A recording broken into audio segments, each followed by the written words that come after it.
ಭಾವನಾಂತರಂಗ trust Puneeth ಅವರು ಪುನೀತ ಭಾವದಿಂದ ಇಂತಹ ಒಂದು ಕಾರ್ಯಕ್ರಮದ ಆಯೋಜನೆಯನ್ನು ಮಾಡಿದರು. ತುಂಬ ಚಿಕ್ಕ ಕಾರ್ಯಕ್ರಮ ಅಂಥೇಳಿ ಅನಿಸಿದ್ರು ಬಹಳ ಗಾಢವಾದಂತಹ ಅರ್ಥ ಇದೆ ಇದರಲ್ಲಿ. ಎಲ್ಲ ಮಾತೃ ಹೃದಯಗಳು ಒಟ್ಟಾಗಿರುವಂತಹ ಒಂದು ಸಂದರ್ಭ. ನನಗಂತೂ ಮನಸ್ಸು ತುಂಬಿ ಬಂತು. ಜೊತೆಗೆ ಇನ್ನೊಂದು ಅರ್ಥದಲ್ಲಿ ಹಾಡುಗಳನ್ನು ಕೇಳುವಂತಹ ಒಂದು ಸುಯೋಗ ಕೂಡ ಒದಗಿ ಬಂತು. ಅಶ್ವಥ್ ಸರ್ ನಮ್ಮ ಜೊತೆ ಯಾವಾಗಲೂ ಇರ್ತಾರೆ.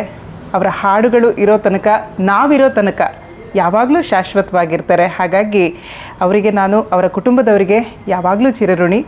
ಇನ್ನು ಹರ್ಷ ಅವ್ರ ಬಗ್ಗೆ ಹೇಳಬೇಕು ಅಂತಂದರೆ, ಅಶ್ವಥ್ ಸರ್ ಮತ್ತೆ ಮತ್ತೆ ಹುಟ್ಟಿ ಬರ್ತಾರೆ ಅನ್ನುವಂತಹ ರೀತಿಯಲ್ಲಿ ಆ ಒಂದು ಚಿತ್ರವನ್ನು ಅವರು ಕೊಟ್ಟಿದ್ದಾರೆ. ಅವ್ರಿಗೂ ಕೂಡ ಮನದುಂಬಿ ಅಭಿನಂದನೆಗಳನ್ನು ಸಲ್ಲಿಸ್ತೀನಿ. ಪುನೀತ್ ಅವರೇ, ನಿಮ್ಮ ಈ ಒಂದು ಕಾರ್ಯ ನಿರಂತರವಾಗಿ ನಡೀತಾ ಇರಲಿ, ನಿಮ್ಮ ಜೀವನವು ಪುನೀತವಾಗಲಿ ಅನ್ನುವಂತಹ ಮಾತಿನೊಂದಿಗೆ ನಿಮಗೆ ಧನ್ಯವಾದಗಳನ್ನು ಅರ್ಪಿಸ್ತಾ ಇದ್ದೀನಿ.